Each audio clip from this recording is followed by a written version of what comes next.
Hello, and welcome to Illinois LawCast, a podcast about the wisdom, wit, and curiosity of the University of Illinois College of Law. I'm your host, Chris Davies, and this episode is all about the Jurist in Residence program. New in 2025, the Jurist in Residence program sees the college welcome a member of the judiciary to campus to facilitate connections to the bench, inspire students to pursue judicial clerkships, and provide opportunities to learn from leading legal minds. We welcome Judge Thomas Kirsch of the United States Court of Appeals for the Seventh Circuit as the first jurist in residence last year. Dean Jamelle Sharpe joined me to first help explain more about the program and to introduce this year's jurist in residence, Judge Candace Jackson-Awikumi.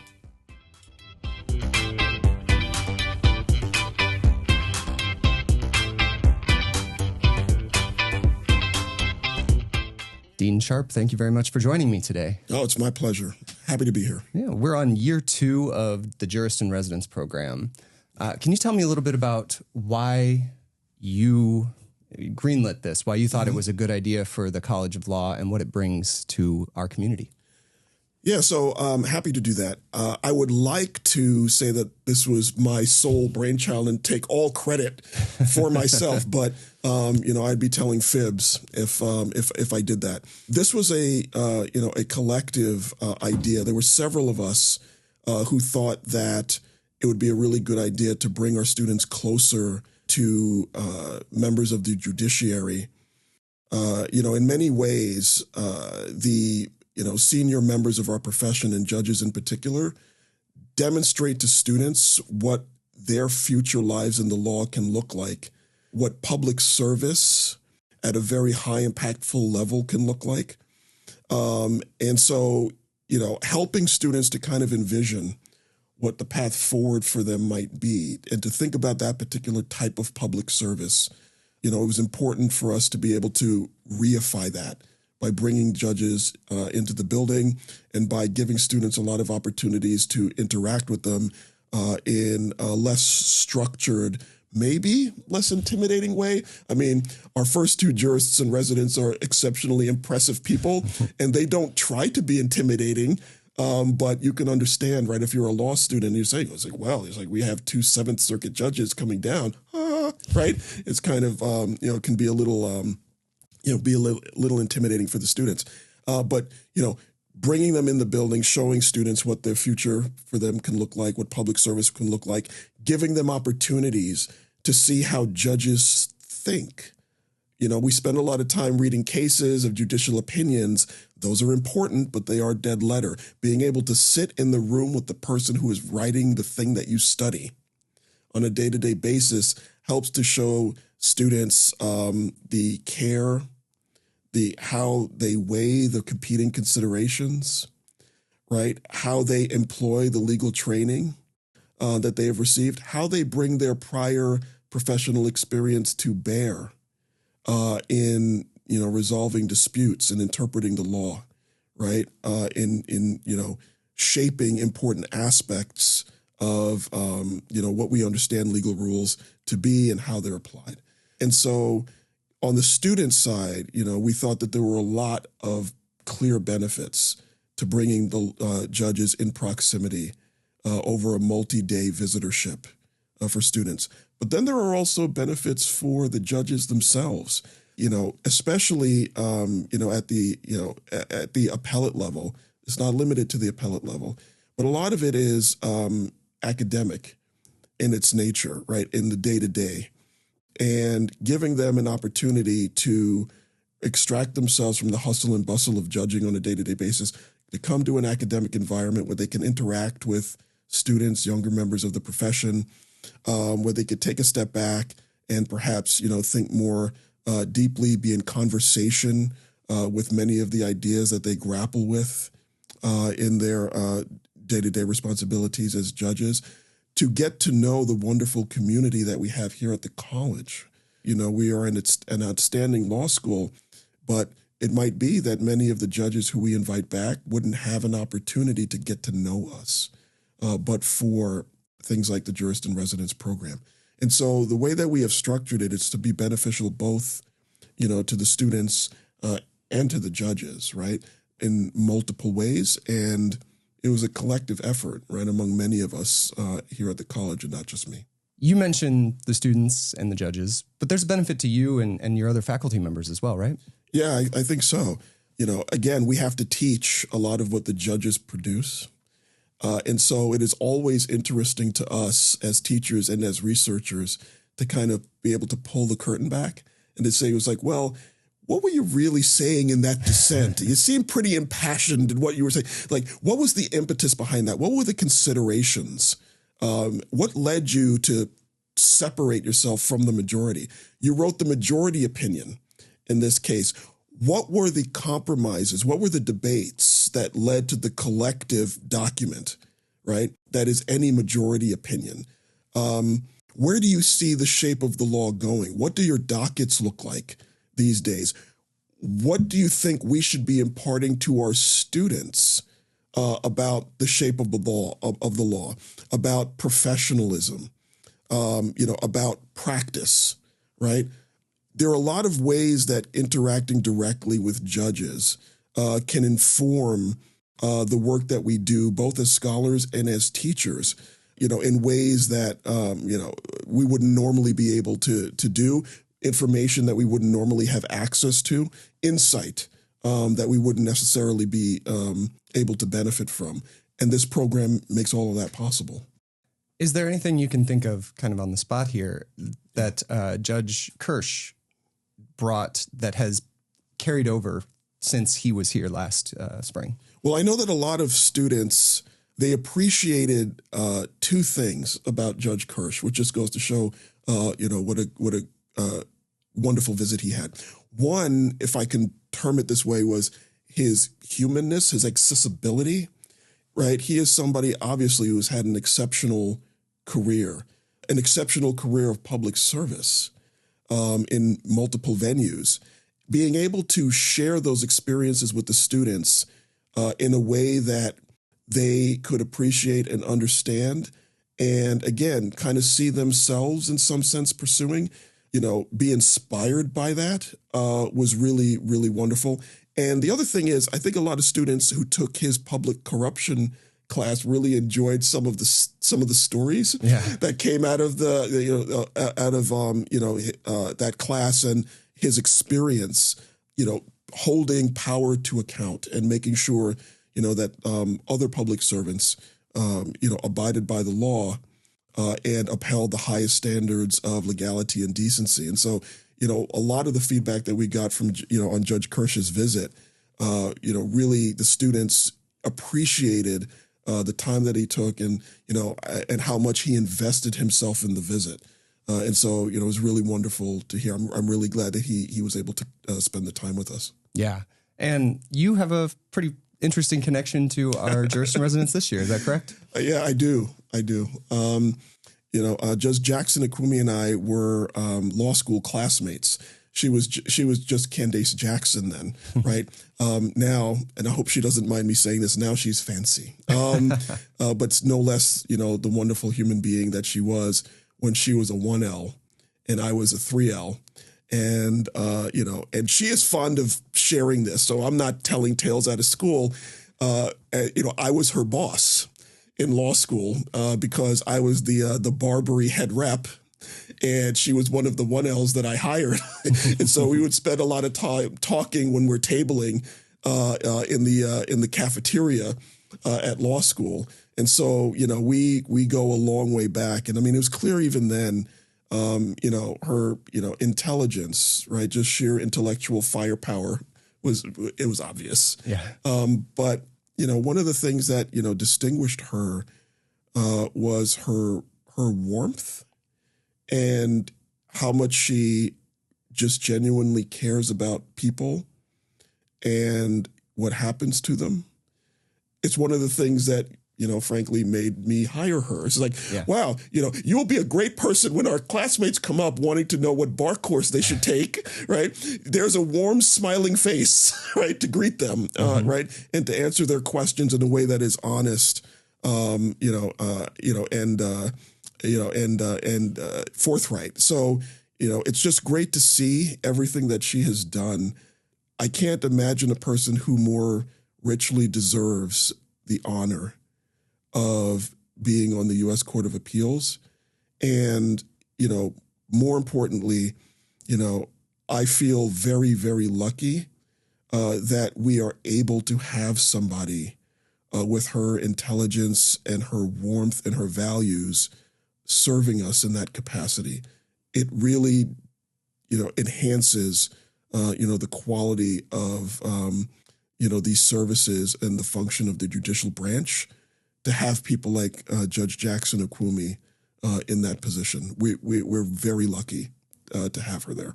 Yeah, it sounds like we're very lucky to have her here as the jurist in residence as well. Yeah, I mean, it's funny. She chided me a bit because when we were thinking about this program, just kind of kicking it around, I had mentioned to her, right, that maybe she should, think about coming and doing this.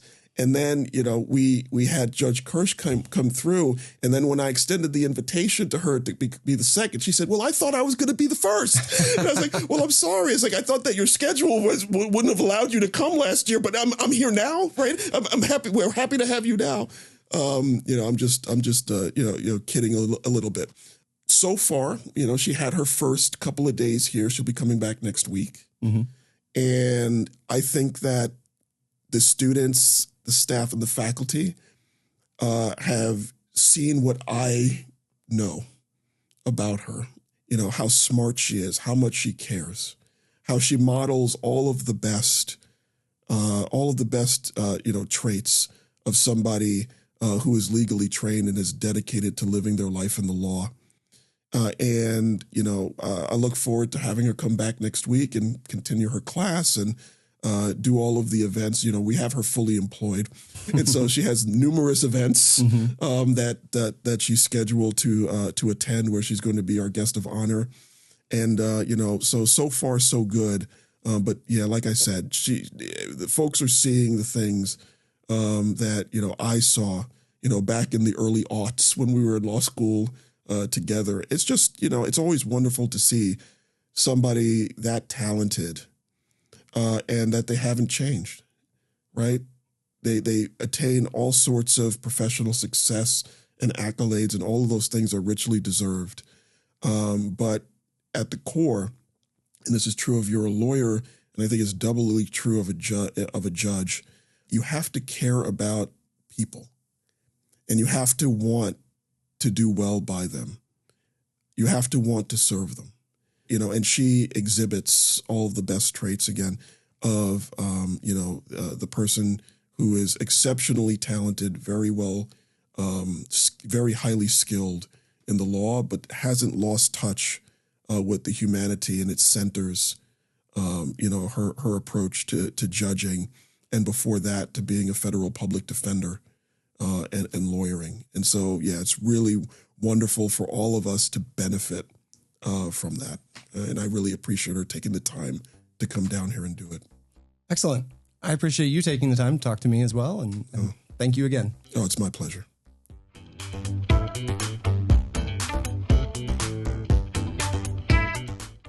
Thank you to Dean Sharpe for his time and sharing his personal and professional experience.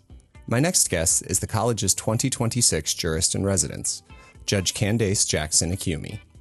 Judge Jackson-Akiwumi was appointed to the United States Court of Appeals for the Seventh Circuit by President Joe Biden in July 2021, making her the first former public defender on that court. A native of Norfolk, Virginia, Judge Jackson-Akiwumi attended Princeton University as an undergrad and received her JD from Yale Law School, where she was senior editor of the Yale Law Journal. After law school, she clerked for Judge David H. Corr of the United States District Court for the Northern District of Illinois, and Judge Roger L. Gregory of the United States Court of Appeals for the Fourth Circuit. She then went to private practice before spending a decade as an attorney with the Federal Defender Program for the Northern District of Illinois. Over Zoom, we discussed her background, her path to the judiciary, and her time as our jurist in residence. I hope you enjoy the conversation.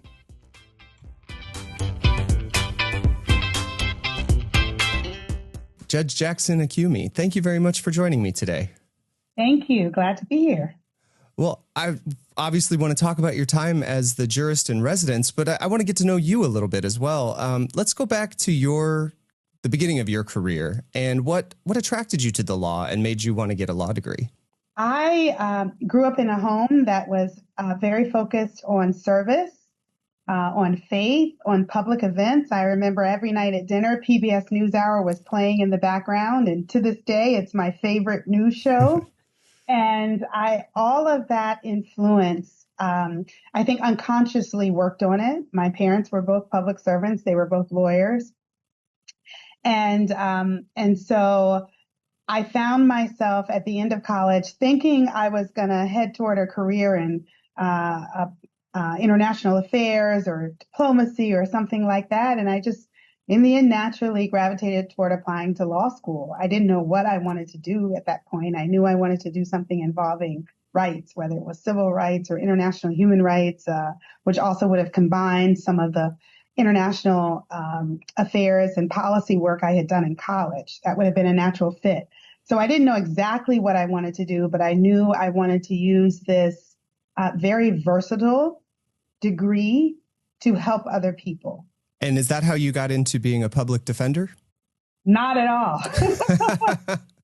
I use my story of coming to public defense to encourage law students and young lawyers to always keep their ear to the ground, always talk to people who have more and different experience than you do. At University of Illinois, I used it to remind students to take advantage of their alumni connections and the pool of alumni always willing to talk about their careers. I knew nothing about public defense. Coming out of law school, I took criminal law and criminal procedure, but that was it.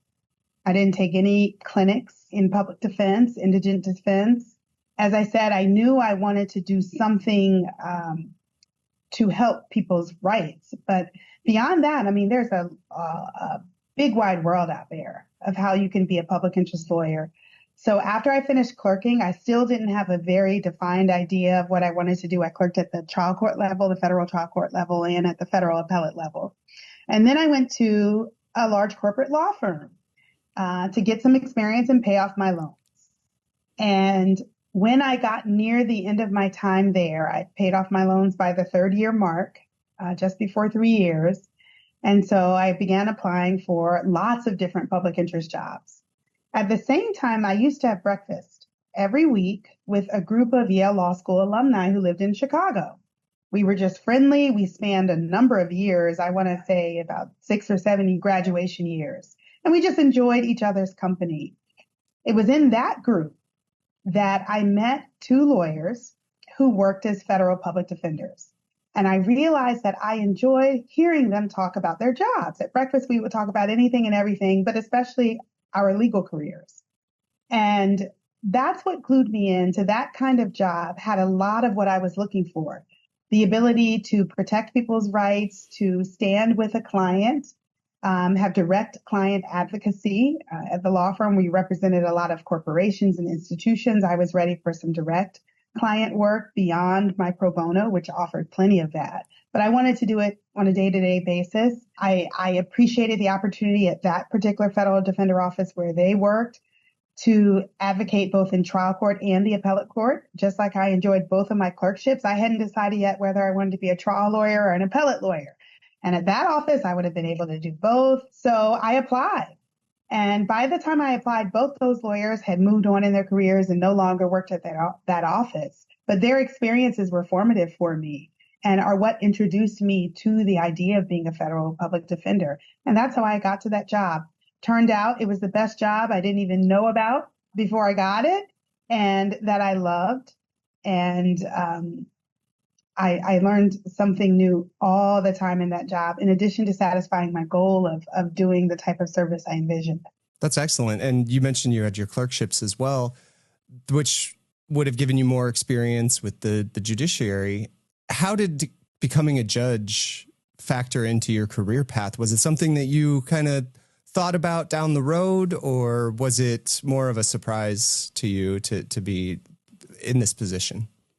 It was nothing. Being a federal appellate judge, federal district court judge, nothing I had thought about as a path for my future. I absolutely enjoyed being a lawyer. I'm very fortunate. There are a lot of unhappy lawyers out there, and I was not one of them. I found my job as a public defender incredibly rewarding, there were people I worked with who had been doing it 30, 40 years.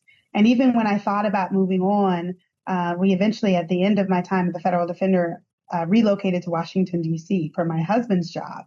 So at that point, I had to consider what different thing would I do with my career.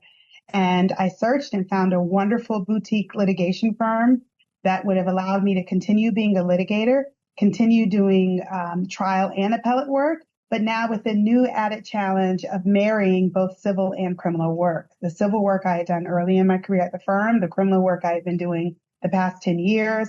So that was the natural next step of my career. And I found a firm that I thought was going to be my forever firm. They hired me as a partner, and that was going to be a great new challenge in my career now to serve at that level in a law firm. So the White House's call that they were interested in nominating me for the Court of Appeals was an absolute surprise and an honor, and something I had to think deeply about because it wasn't something I had imagined. And what do you think best prepared you from the different stops in your career before getting that call? You mentioned private practice, your clerkships, and then being a public defender, all very worthy things that provide different lessons, I'm sure. I'm fortunate to have had a lot of things prepare me. One unique thing, I mean, we are obligated by the Constitution, by the oath we take, we meaning judges. Mm-hmm. In the class I taught at University of Illinois, we even read Federalist number 78 by Alexander Hamilton, where he's talking about what the proposed structure of the judiciary ought to be and what standards should guide judges. And even there in 1788, he invokes the idea of judging without fear or favor. Okay, so we have as judges an unyielding obligation to use our best independent judgment to come to what we personally think is the right outcome in a dispute. Okay, and to do that, regardless of what anybody else thinks, we just have to make the best decision we think based on the law and based on the facts. And what that means in my position on a multi-member court is sometimes I may come to a conclusion that is different than the conclusions my colleagues reach. Mm-hmm. Okay? And that's the beauty of having a case decided by a 3-judge panel. You get 3 independent minds, and reasonable minds can and do disagree often in these cases. And I would have to say some of the best preparation for meeting that moment was my decade as a defender, because I sometimes find myself in the position where I might think differently than my 2 colleagues. And so I have to prepare a dissent that explains to the parties and to the public how I see the case differently. And I have to not mind that I've just been outvoted by 2 colleagues I greatly admire, and they admire me, but we just see things differently. And so I would have to say my years as a defender prepared me for that posture. Because as a defender, you are often fighting battles you may not win, and you have to get up and keep doing it again the next day. And you are often outnumbered in the courtroom by folks who know your client or think your client did a very bad thing and should be punished. And you and your client may agree they did a bad thing, but you may disagree with everyone else in the courtroom about the amount or the scope of punishment or what your client needs to thrive or to correct the wrong. And so being in that posture very much prepared me to use my independent judgment and to be okay with reasoned disagreement and being outnumbered at times on a multi-member court. That's really interesting. And I feel like I got a little bit of what you taught here while you were in the Jurist in Residence program. I spoke with Dean Sharpe. He told me a little bit about your connection together. I'm just wondering if you could give me some more background about how you came to Illinois to be our Jurist in Residence in 2026, and what was the draw for you? Well, my invitation was direct from your esteemed dean, who I very much admire. And I very much wanted to be a part of supporting Dean Sharpe and the wonderful things that are happening at University of Illinois. In the office that the law school left for me while I was on campus, They placed promotional material about the law school, and I was able to read about all the fabulous things, the clinical offerings, the courses, the great diversity of students from all over, the alumni support, the different initiatives, what the faculty is doing. So it's a wonderful institution, and I definitely wanted to support the good things happening there. I had a great experience just 2 years before coming to the law school to judge the moot court competition. Had a lot of fun. I met some great faculty, staff, students there. So that's what drew me back. I was definitely attracted by the opportunity to engage with students and faculty and staff across so many platforms in so many different events, but also to teach. I had enjoyed teaching in the past. Actually, my very first job was as a teacher. When I was 16 years old, I graduated early and started college at 16. My first job the summer before I graduated was teaching in a program. It was then called Learning Bridge, and it later changed its name to Summer Bridge, a national program. But in my hometown of Norfolk, Virginia, the program was college students teaching middle school students all kinds of enrichment and academic subjects during the summer. And there I got my first bug at loving teaching and knowing that I wanted to incorporate it in my career in some fashion. I did that for 2 summers. After I graduated from college, I lived abroad for 2 years. And one of those 2 years I spent teaching at a university in Thailand. I taught English and some other subjects. And then I got into teaching a little bit when I was a defender. About halfway through my defender career, I started teaching in national seminars across the country, different topics as we trained defenders. Loved it. Got an invitation from Northwestern eventually to co-teach a seminar there. So when the invitation came from University of Illinois to be jurist in residence, and as a big component of that was teaching a law school course, I was excited by the opportunity. And it was my first time being a teacher as a judge. And that was really special. That's very cool. What advice did you have for students that are interested in a career like yours in the judiciary, and what should they do to develop the skills that you find important in your job? One piece of advice derives from the story I told you earlier about how I even got to be a public defender and got to learn about that part of the legal profession. That's keeping your ear to the ground and being open to opportunity, even if it's something you've not imagined, even if it's something you had no exposure to, but educating yourself and meeting people who can teach you things. That also kind of transports over to my path to the bench, because I certainly found myself in a position where I had to be open to something I had not imagined before and ask lots of advice from people far wiser than I am to help me make the best decisions. So I encourage students to do that. And there are lots of people they can turn to: professors, alumni, staff members. You don't have to have lawyers in your family. I fortunately did have 2 lawyers in my family, but at times I was exploring things in my legal career that my parents had not. I shared this during the fireside chat we had as a part of the law school's leadership program. My parents eventually became judges, but even then, it didn't mean they had all the answers for me in my career. Both their judicial appointments were very different from mine. My father was on the federal trial court, whereas I'm on the federal appeals court. My mother was in the state court system, and she was a state court general district judge. So even then, parts of their paths were very different from mine, and I had to learn some things on my own. I wasn't always in a position where people could tell me everything. I had great advice along the way, great mentors, but I too had to reach out and find folks who could help answer questions that even the people I knew could not answer. And so I think that's true for everyone. And there's a humility in that, knowing what you don't know and knowing that other people can teach you things. I learned from my clients every day as a public defender. I remember one of my last clients before I left the office was a man we'll just call Mr. B. And Mr. B told me, "A day without a smile is a day wasted." I found that so powerful. I wrote it on a sticky note and posted it on my computer. He taught me that perspective that I love and was reflected in things I had learned and seen throughout my career. I mean, I told you I lived in Thailand. That was the land of smiles. I learned very much the power of a smile to communicate, to break down barriers, to invite trust and warmth. But hearing Mr. B capture it just like that was a teaching moment for me. So I guess that's another piece of advice. Be willing to learn from anyone and everyone. I love that. Both being willing to learn and about smiling. That's great. Mm-hmm. You have a very generous spirit. That's obvious. And you gave a lot of time to the University of Illinois while you were here.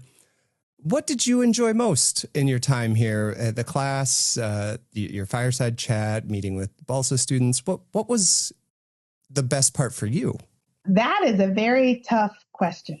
Okay. And, the folks can't see us, but you talk about smiles. Chris is smiling at me this whole podcast interview and I'm smiling back. And that's how I felt the entire time there. It was one big happy moment because everyone was so engaged. And if I had to choose, I would say the best part are the students. I mean, they are the future of our legal profession. Seeing their passion, hearing the good questions they asked, whether it was class or the clerkship panel I sat on, meeting with the BALSA students, the leadership chat. I got great questions the whole time I was there, questions that gave me faith in the future of our profession. That's wonderful. Well, Judge Jackson-Akiwumi, I know you're a busy woman, and I'm very grateful for the time that you took to speak with me. Is there anything else that you want to make sure to say about your time here or about the Jurist in Residence program? I'm so grateful that the law school had me. Thank you. I was really, I really gained a lot from my time there. We were talking in my class was titled Topics in Professional Responsibility. And so we hit on a lot of different areas of professional responsibility. We had a day, for example, devoted to ethics in criminal defense. We had a day devoted to ethics in the judiciary. We had a really powerful day, the last day of class, about AI and ethics and the legal profession. And there the students gave these amazing group presentations on different facets of AI. What are the ethics of client communication when you introduce AI into the work that a lawyer does? What about AI and legal research? What are the tensions and ethical considerations there? So forth, so on. Each team had a unique topic. Well, let me tell you, they educated me on AI. It is a quickly moving, fast-paced subject. The AI of yesterday is not the AI of today, and it's not the AI of tomorrow. And I was really, really gratified by their smart, strong work, their excellent presentation skills. They kept our room engaged. I had a panel of evaluators and questioners, almost like the appellate panel I form in the court when lawyers come to argue. So Professors Pia Hunter and Professor Zachary Boyce, along with one of my law clerks who traveled to Champaign for this last day of class, formed the panel and asked the students really tough questions. And the students, to a person, were really impressive and just taught all of us, I speak for all four of us, taught all of us a lot about some of the resources and questions out there. And the students were not just law students. There was a JSD student, and there were several undergraduates in the legal studies minor. That was a fantastic way to close out the week talking about professional responsibility. And that's, I guess, what I want to end on, because one of the things I tried to share with the students is that these topics and these questions of how do we want to show up as lawyers? What kind of service do we want to provide our clients, whether they are individual clients, corporations, governments? What are our obligations, not just because of the model rules or our state rules of ethics, but because of the Constitution, because of the statutes that we're subject to? And what kind of justice? You know, one of the groups picked up on this in their final theme. It's about quality of justice. What kind of justice do we want to afford everyone? And these topics, if you just look at the headlines, they are there every day. These issues of ethics and lawyering and ethics and judging. You know, the ubiquity of it all was really, really both fun and important to explore with the students. And I'm so proud of the work they did as a part of a larger, I think, really successful for me personally, 2 weeks as jurist in residence at the law school. That's great. Judge Jackson-Akiwumi, thank you again for your time and everything that you brought to the University of Illinois as our jurist in residence this year. Oh, you are so welcome, and thank you for your time, Chris.